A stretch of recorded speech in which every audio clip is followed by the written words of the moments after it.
All right, now I could be totally wrong, and that's fine if I am. I'd certainly like to know it.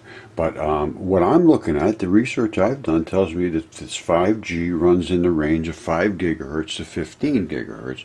And we're talking about microwaves include the entire SHF band 3 to 30 gigahertz. So microwaves are in this range. That's what it says. Now, so we're right in the middle of the gigahertz range for microwaves. So let's go see what that range consists of.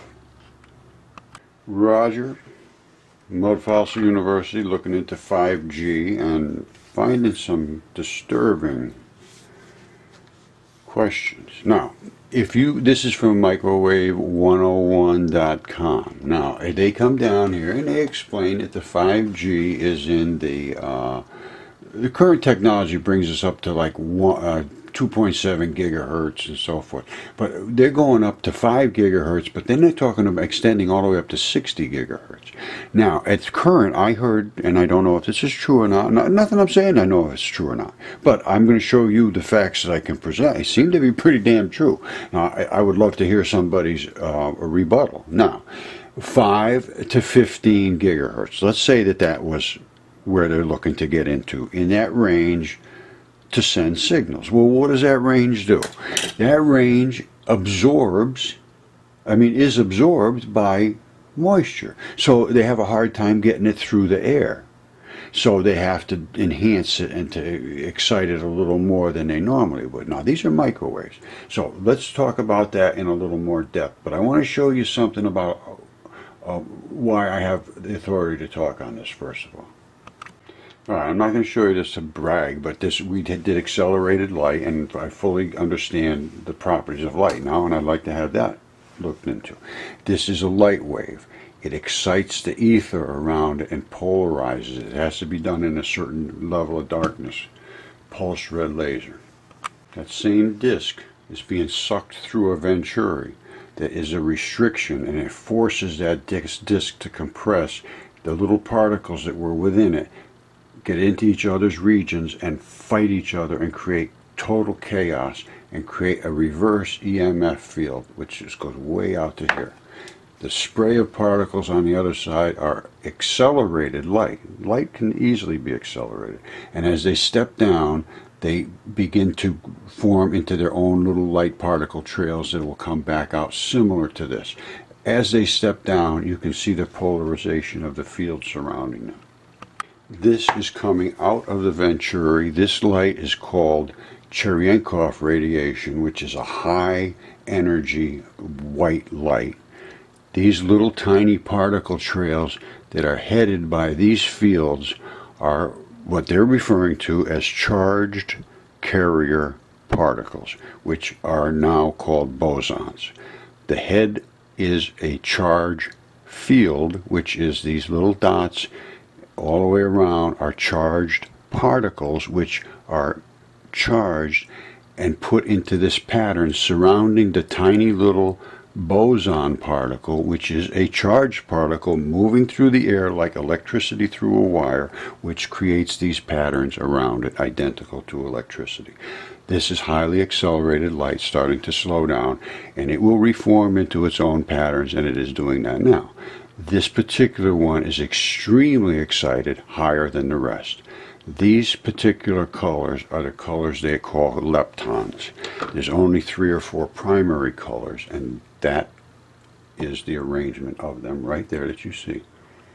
This is the most incredible shot of all. That highly charged particle came down here in its form, similar form to that, crashed its field into this field, which the particle is so tiny that we can't really see it, but it's inside this field. This field smashed into this field, releasing a mini field.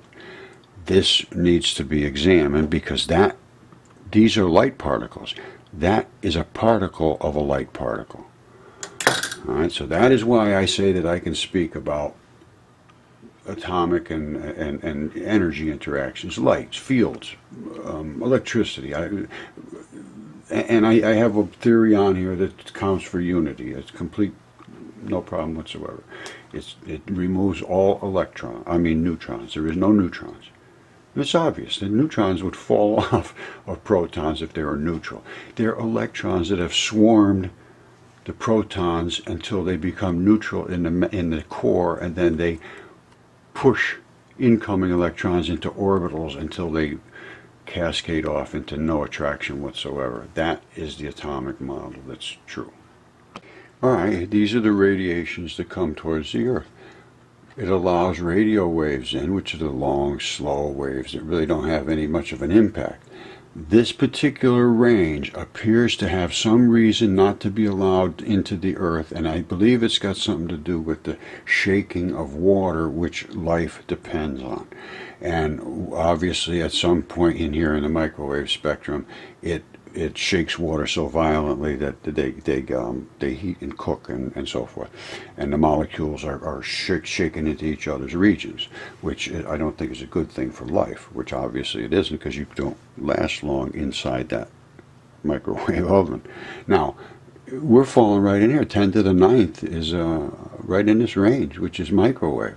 And they're pushing it through the atmosphere to make it go through the atmosphere, which it does not want to be in the atmosphere. And it's the Earth itself is saying, do not come down here.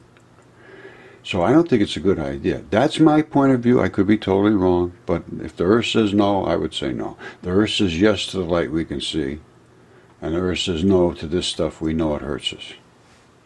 So that's my point, and other than that, I've shown electricity and light and all this business, and that's kind of research that I do. So I do have a little bit of, I'm not an idiot at this stuff, let me put it that way. And when I see this says, no, don't come here, and then I say, well, it's not supposed to be here, but if we force it hard enough, we can make it work, because it's very limited to all the other ranges of frequencies. So that's just my point. I could be totally wrong, but should be looked into. I think a little more research would be advisable before it becomes, because if your body and the water in your body, and the water in your body is very specific. I've done a lot of research on that too, and now they've understood that water has an extreme important role in your body and actually has a memory. So there's a lot to consider here. Will the microwaves that they're using confuse that water memory? I'm going to show you something. I might as well show it to you. Hold on a second. Alright, this is too important to skip over. I wasn't going to bother, but this is a video called Water Has Memory. Love Nature is the producer of it. And it's enlightening, let me tell you that. Alright, here goes. To what extent is water capable of picking up information? What does it perceive? And how does it remember it over time? The Aerospace Institute in Stuttgart has discovered a relatively simple way of making the structure of a drop of water visible. The researchers have had their efforts rewarded by insights into a very beautiful world. Each drop has a face of its own, unmistakable and unique. Why are the individual drops so different from one another? We got a lot of people to come to a lecture hall here at the Institute, gave them all the same water, had them make drops at exactly the same time, collected all the drops, and then discovered that each individual produced different images from the same water. And here you can see the results.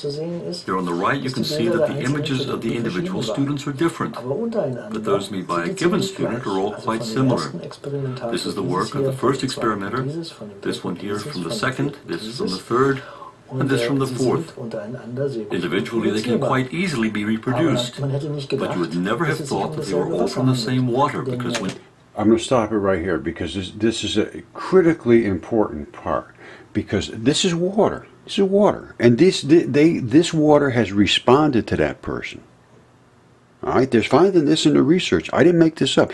They are finding that water actually responds to something about you specifically. They're all the same for that guy. They're all different. You know, it's different, but it's the same for this guy. Same thing here. Same thing here. Why? You are influencing that water by something that is in you. Now, what happens in a microwave? It shakes the hell out of water, and it heats things up until they burn. All right? Now, I showed you the frequency chart of light. This is what's happened. A particle here is spinning like crazy through the air, and that particle is going to impact with something. Now, if it's spinning real lazy, it doesn't really hurt anything. If it's spinning real fast, it's going to hurt anything that's up in the gamma and all that ultraviolet. It's too hard. It's slapping you too hard. But if it's in the middle down here in the visible spectrum, it's okay. We can see it doesn't hurt us. We like that. But down in the microwave spectrum, something there has a frequency distance which shakes water to a point where it's too violent.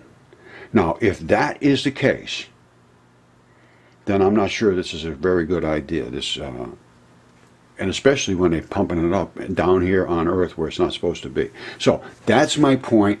Water, you should watch this. This is fabulous. I'm going to continue on with this because it's only a couple of minutes. Listen. When you compare the images from the different people, you see some big differences. Then we undertook experiments to find out whether things changed when we put something into the water. A real flower was placed in the water. A while later we took a drop of water, and here you can see one of the pictures. And you can see it in this picture. It's the typical image you get when you put a flower into water. You could recognize the flower in every single drop in this glass, of course. That can be reproduced and has significance. And if you were to put a different flower in here, for example, a Sweet William flower, then all the drops of this water would look like Sweet William. Water is taken on the person or the animal or the plant's personality. To me, that's what I'm seeing.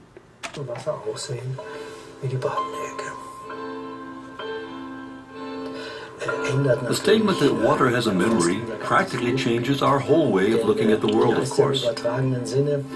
Let's travel down the Rhine in the figurative sense.